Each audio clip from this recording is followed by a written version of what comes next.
Sanibonani bakwethu. Njengoba ke benishilo ukuthi kumele ngenze ivideo.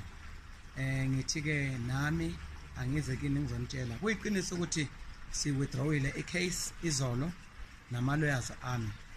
Ukuwithdraw ka case ke kusho ukuthi ke Ukhozi FM ngeke liphinde limemezele iTop 10 le ka 2019 noma limemezele imphumela leyo Top 10 ngoba lokho kuyinto yethu kusase intellectual property yethu.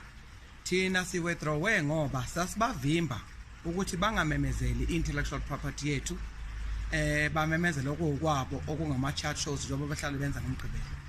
Lokho kusho ukuthi kusho ukuthi ke bonke abavotile kunenonke envotile seningakwazi ukuthi manje niye kuKhozi FM niyofuna izimali zenu ngoba manje bekuvinje ukuthi inkantolo yiyo ebebambile ukuthi into mayesenkantolo asikwazi ukukhuluma ngayo.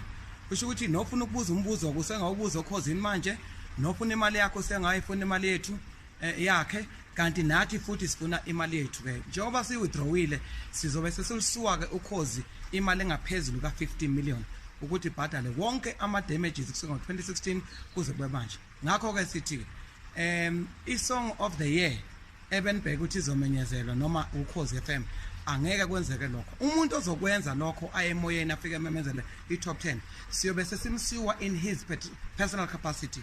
Kungaba mhlawumbe ustation manager noma kungaba uprograms manager.